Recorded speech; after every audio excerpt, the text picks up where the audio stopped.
Day 73. Numbers, chapter 8, verse 1. But the Lord spoke to Moses, "Speak to Aaron and tell him, when you set up the lamps, the 7 lamps are to give light in front of the lampstand." So Aaron did this. He set up its lamps to give light in front of the lampstand, just as the Lord had commanded Moses. This is the way the lampstand was made. It was a hammered work of gold, hammered from its base to its flower petals. The lampstand was made according to the pattern the Lord had shown Moses. The Lord spoke to Moses, "Take the Levites from among the Israelites and ceremonially cleanse them. This is what you must do for them for their purification. Sprinkle them with the purification water, have them shave their entire bodies, and wash their clothes, and so purify themselves.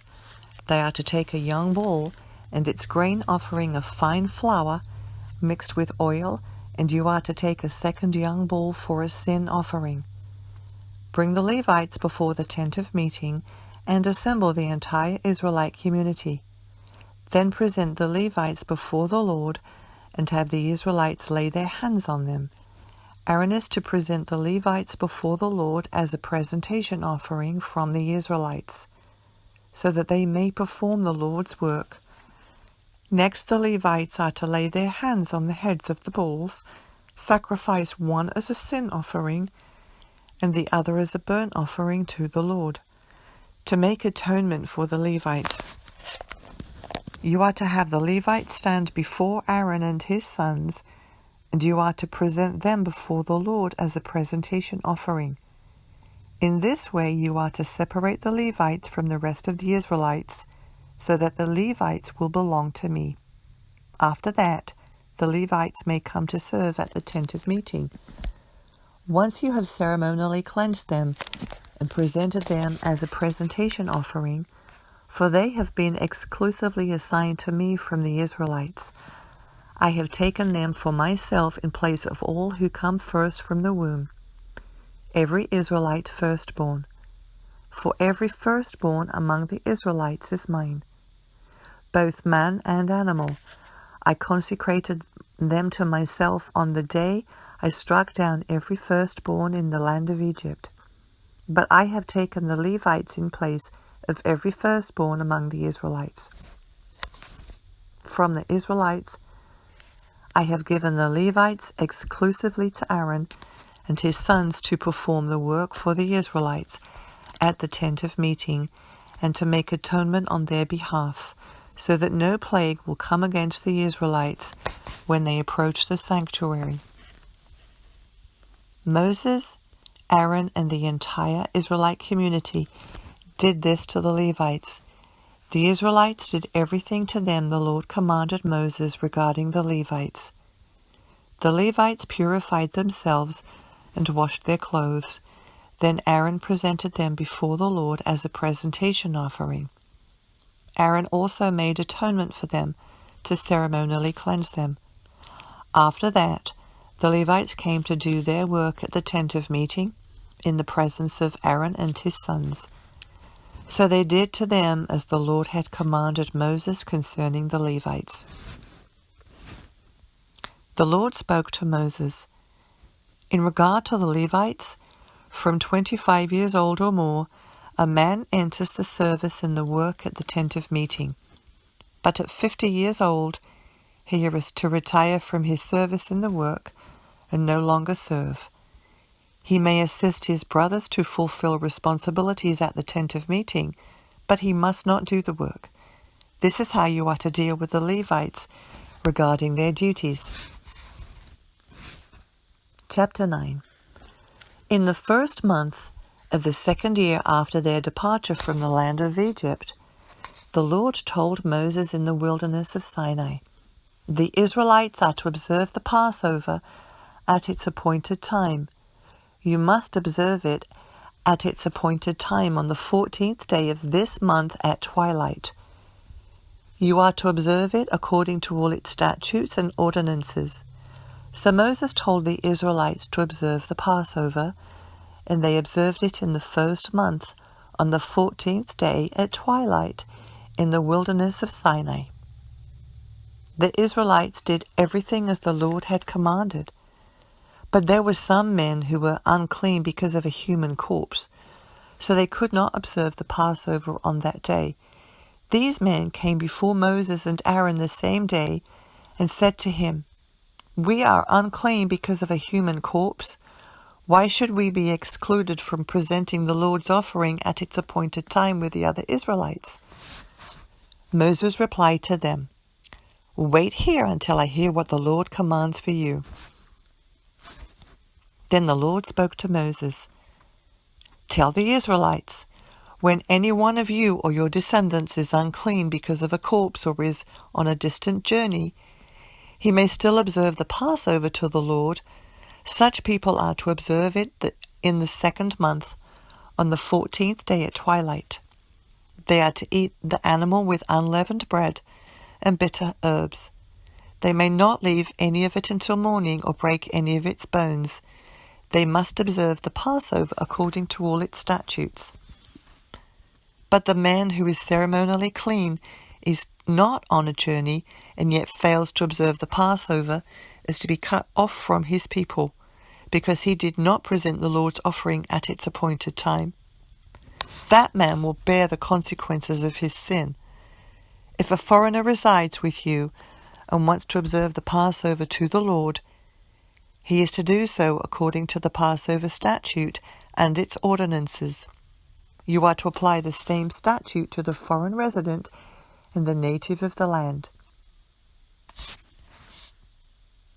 On the day the tabernacle was set up, the cloud covered the tabernacle, the tent of the testimony, and it appeared like fire above the tabernacle from evening until morning. It remained that way continuously. The cloud would cover it, appearing like fire at night. Whenever the cloud was lifted up above the tent, the Israelites would set out. At the place where the cloud stopped, there the Israelites camped. At the Lord's command, the Israelites set out, and at the Lord's command they camped. As long as the cloud stayed over the tabernacle, they camped. Even when the cloud stayed over the tabernacle many days, the Israelites carried out the Lord's requirement and did not set out. Sometimes the cloud remained over the tabernacle for only a few days. They would camp at the Lord's command and set out at the Lord's command. Sometimes the cloud remained only from evening until morning. When the cloud lifted in the morning, they set out. Or if it remained a day and a night, they moved out when the cloud lifted. Whether it was 2 days, a month, or longer, the Israelites camped and did not set out as long as the cloud stayed over the tabernacle. But when it was lifted, they set out. They camped at the Lord's command, and they set out at the Lord's command. They carried out the Lord's requirement according to his command through Moses. Chapter 10. The Lord spoke to Moses, "Make 2 trumpets of hammered silver to summon the community, and have the camps set out. When both are sounded in long blasts, the entire community is to gather before you at the entrance to the tent of meeting. However, if one is sounded, only the leaders, the heads of Israel's clans, are to gather before you. When you sound short blasts, the camps pitched on the east are to set out. When you sound short blasts a second time, the camps pitched on the south are to set out. Short blasts are to be sounded for them to set out. When calling the assembly together, you are to sound long blasts, not short ones. The sons of Aaron, the priests, are to sound the trumpets. Your use of these is a permanent statute throughout your generations. When you enter into battle in your land against an adversary who is attacking you, sound short blasts on the trumpet, and you will be remembered before the Lord and be delivered from your enemies. You are to sound the trumpets over your burnt offerings and your fellowship sacrifices, and on your joyous occasions your appointed festivals, and the beginning of each of your months.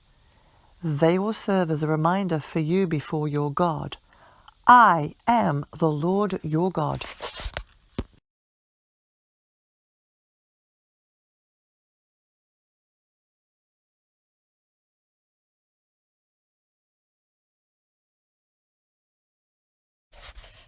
Day 74, Psalm 34, verse 8.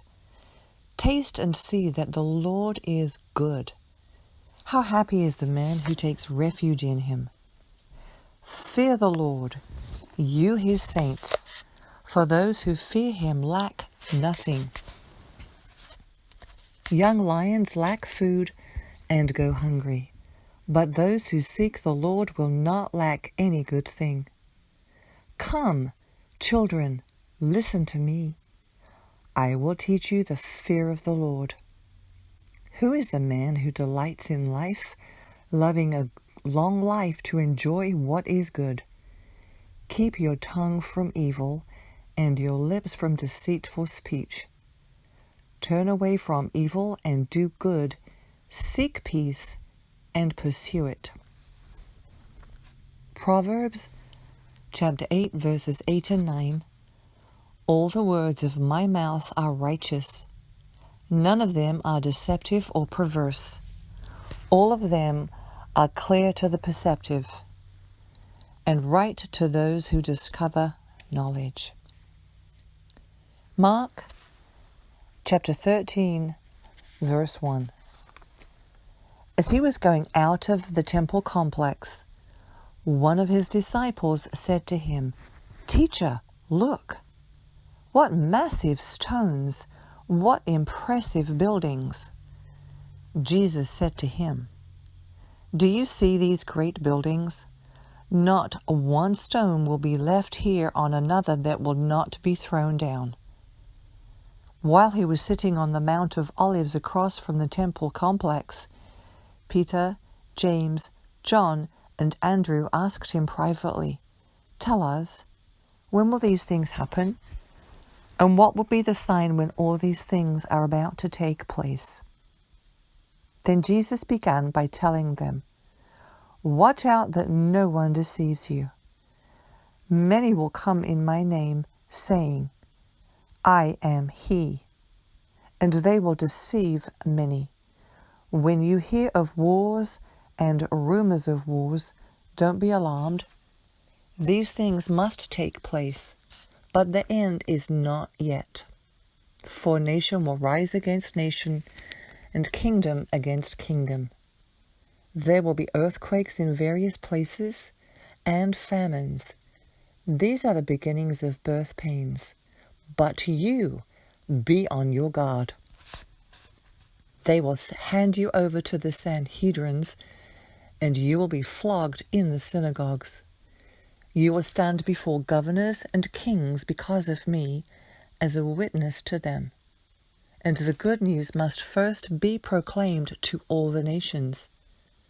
So when they arrest you and hand you over, don't worry beforehand what you will say. On the contrary, whatever is given to you in that hour, say it, for it isn't you speaking, but the Holy Spirit. Then brother will betray brother to death, and a father his child. Children will rise up against parents and put them to death. And you will be hated by everyone because of my name. But the one who endures to the end will be delivered. When you see the abomination that causes desolation standing where it should not, then those in Judea must flee to the mountains. A man on the housetop must not come down or go in to get anything out of his house, and a man in the field must not go back to get his clothes. Woe to pregnant women and nursing mothers in those days.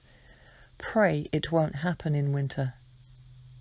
For those will be days of tribulation, the kind that hasn't been from the beginning of the world, which God created, until now and never will be again. Unless the Lord limited those days, no one would survive. But he limited those days because of the elect, whom he chose.